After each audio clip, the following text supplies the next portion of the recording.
8.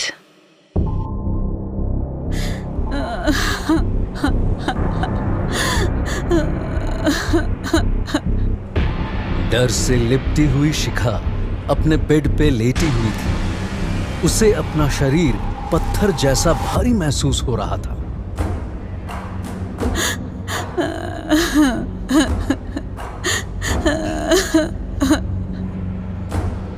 मासी, उठो। वो उठ के लाइट ऑन करना चाहती थी, लेकिन वो अपनी जगह से हिल नहीं पा रही थी। तभी कमरे में एक बुरी दुर्गंध फैलने लगी, जैसे कुछ जल रहा हो।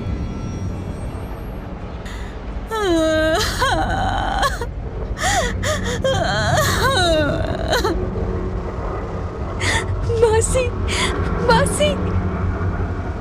शिखा को अपने बेड की एक तरफ से बहुत गर्मी महसूस होने लगी, जैसे वो आग के पास लेटी हुई हो। उसे अपने बगल में किसी के लेटे होने का एहसास हुआ। इतने में गीता की आंख खुली। उसने भी कुर्राने की आवाज सुनी।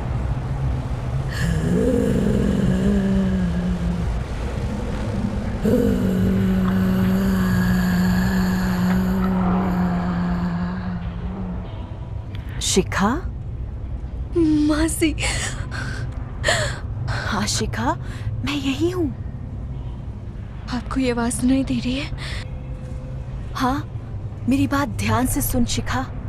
उससे बात मत करना। हाँ। शिखा, बिल्कुल मत डरना। बस चुप लेटी रहना। गीता ने अंधेरे में अपने बेड साइड टेबल से रुद्राक्ष की माला उठाई और कोई मंत्र बुदबुदाने लगी। शिखा आंख बंद किए लेटी रही। गीता मंत्र बुदबुदाती रही। अपने कमरे में खिड़की के पास खड़ी शिखा होटल के लॉन की तरफ देख रही थी। उसे बहुत थकान महसूस हो रही थी। एक ही दिन में उसकी आंखों के नीचे काले गड्ढे पड़ गए थे, जैसे कि वो दिनों से सोई नहीं थी। शिखा? हाँ मम्मा। उसने पलट के देखा तो वहां उसकी माँ, पापा और गीता मासी खड़े थे। गीता ने बढ़ के उसके सर पे हाथ रखा। तुम्हारा बुखार तो बढ़ गया है।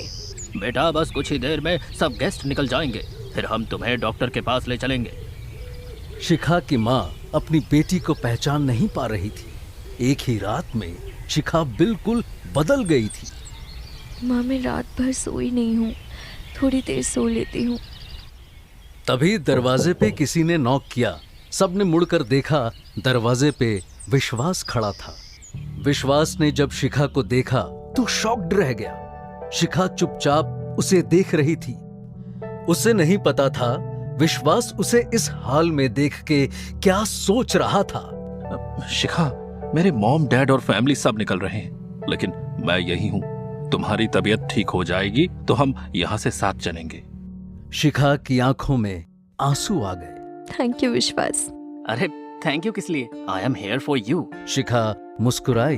शिखा की तबीयत, उसकी घटती हालत सबको दिख रही थी, बस कोई कुछ कह नहीं पा रहा था।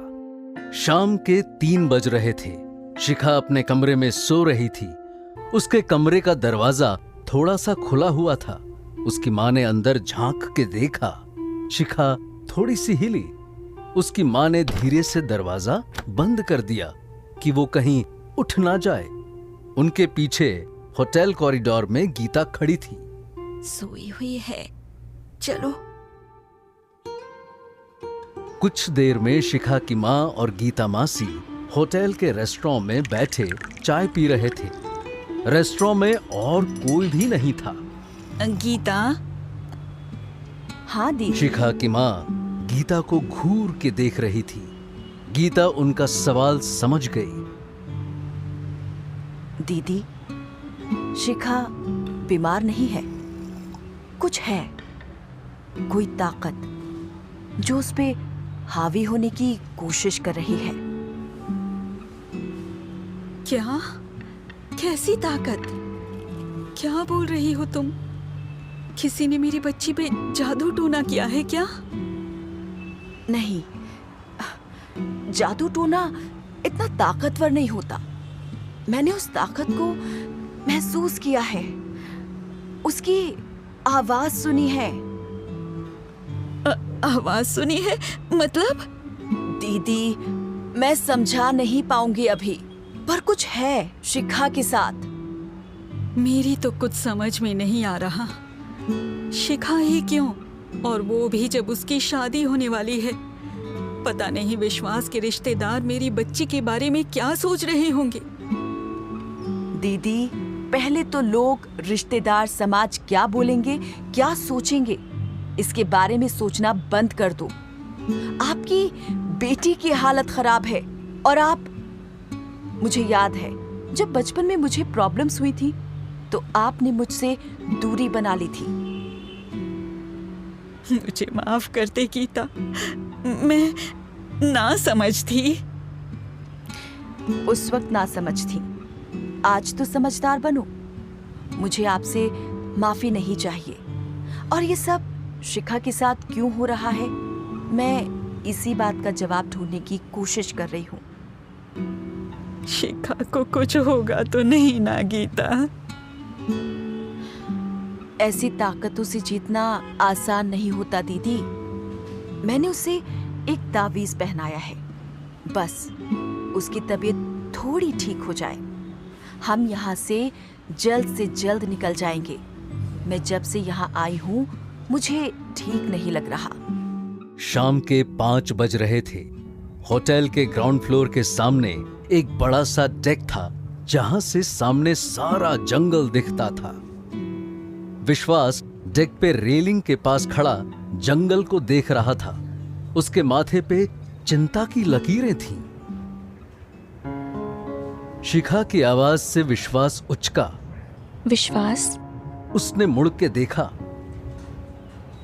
शिखा उसके ठीक पीछे खड़ी थी। I am sorry. Please stop saying sorry. अब तुम्हारी तबीयत कैसी है? वैसे ही है। विश्वास ने उसके माथे पे हाथ रखा। शिखा को अभी भी बुखार था। अरे तुम अंदर चलो, बाहर ठंड है, तुम और बीमार हो जाओगी। चलो अंदर चलो। नो बेबी, मैं कल शाम से कमरे में बंद हूँ। I need some fresh air. Shikha उसके बगल में आके खड़ी हुई। सामने घाटी में दूर दूर तक पेड़ ही पेड़ नजर आ रहे थे। कितनी खूबसूरत जगह है ना? हाँ। Very romantic.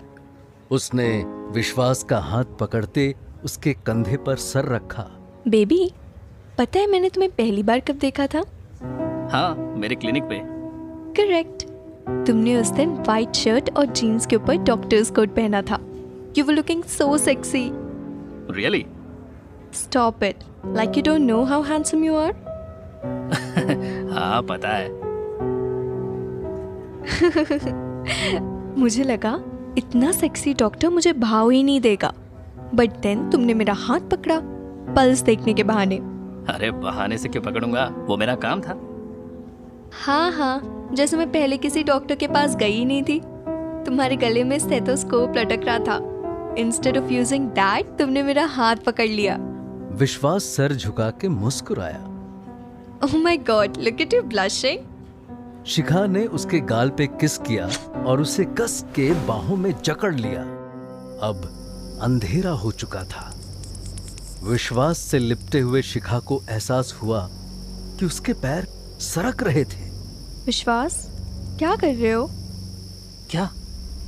शिखा का पैर डेक की रेलिंग की तरफ तेजी से सरकने लगा। अगले ही पल वो तेजी से सरक के रेलिंग से टकराई। रेलिंग के दूसरी तरफ 40 फुट गहरी खाई थी।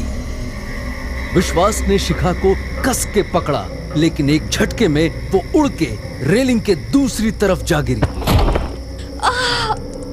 विश्वास ने उसका हाथ पकड़ लिया। शिखा रेलिंग के दूसरी तरफ हवा में झूल रही थी। उसे अपने सामने मौत दिखाई दे रही थी। विश्वास उसे कस के पकड़ा हुआ था। विश्वास, मुझे छोड़ना मत, मुझे छोड़ना मत। उसकी चीख सुन के स्टाफ के 2 लोग और शिखा के पापा भी वहां आ पहुंचे। सब ने भाग के शिखा को पकड़ा। वो सब शिखा को अपनी तरफ खींच रहे थे, लेकिन ऐसा लग रहा था जैसे उसे कोई पीछे खींच रहा था। सबने मिलकर पूरी जान लगा दी और आखिरकार शिखा को ऊपर खींच लिया।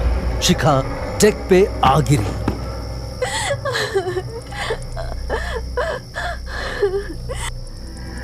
विश्वास की सांस फूली हुई थी। उसने शिखा को देखा और उठ के रेलिंग के दूसरी तरफ खाई में झांका। नीचे इतनी गहराई थी कि वहां सिर्फ अंधेरा दिखाई दे रहा था। तभी उसकी नजर जंगल से गुजरते एक ट्रैक पे पड़ी। वहां किसी की परछाई थी, पर अंधेरे में उसका चेहरा नजर नहीं आ रहा था। जंगल के उस ट्रैक पे अंधेरे और पेड़ों से छुपा हुआ बाबा ऊपर विश्वास को देख रहा था। शिखा होटल के कॉरिडोर में चल रही थी। उसे कॉरिडोर के एंड में एक दरवाजा दिखाई दे रहा था। कॉरिडोर के फर्श पे कई सांप रेंग रहे थे। वो धीरे धीरे दरवाजे की तरफ बढ़ रही थी। दरवाजे के पास पहुंच के उसने दरवाजे को धक्का दिया। दरवाजे के उस तरफ सिर्फ अंधेरा था। तभी अंधेरे में रोशनी चमकने लगी। फिर वही काला साया उसके सामने था।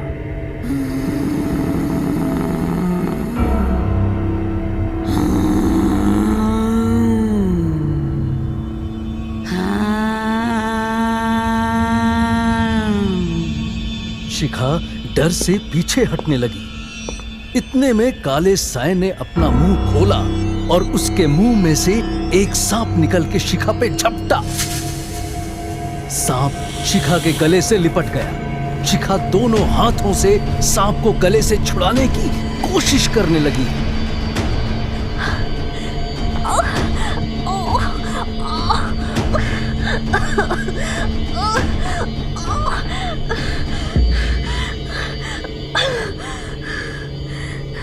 सांप की पकड़ कसती जा रही थी और शिखा का दम घुटने लगा था।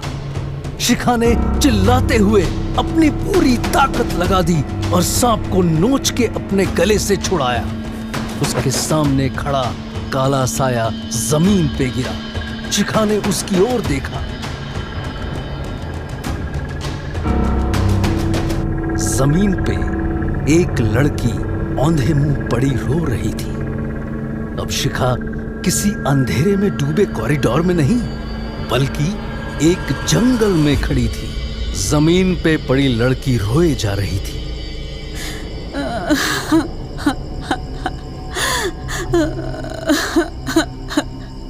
शिखा पलट के जाने लगी, पर उस लड़की के रोने में इतना दर्द था कि कुछ कदम चलते ही वो वापस मुड़ी। उसका रोना शिखा को अपने सीने में महसूस हो रहा था। शिखा उसके पास गई और उसके बगल में बैठी। उस लड़की के हाथ कांप रहे थे। शिखा ने उसकी पीठ पे हाथ रखा। क्या हुआ? लड़की ने रोना बंद करके अपना सर उठाना शुरू किया। शिखा डर के उठी, पर वो लड़की अब हवा में उसके सामने तैर रही थी। लड़की का शरीर जला हुआ था और उसकी आंखें चमक रही थी।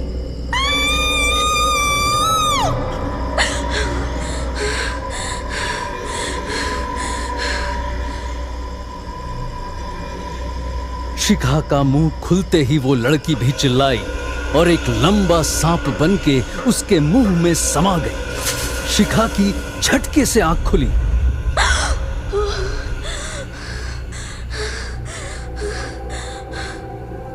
वो पसीने में सर से पांव तक डूबी हुई थी। उसकी चीख सुन के उसके माँ, पापा, गीता मासी और विश्वास सब वहां पहुंच गए। शिखा हांफ रही थी और गीता उसके हाथों की तरफ देख रही थी। शिखा ने नींद में गीता का दिया हुआ तावीज अपने गले से खींच के अलग कर दिया था और अभी अपने हाथ में पकड़ी हुई थी। अगले ही पल शिखा ने तावीज जमीन पे फेंका और बेड पे उठ खड़ी हुई।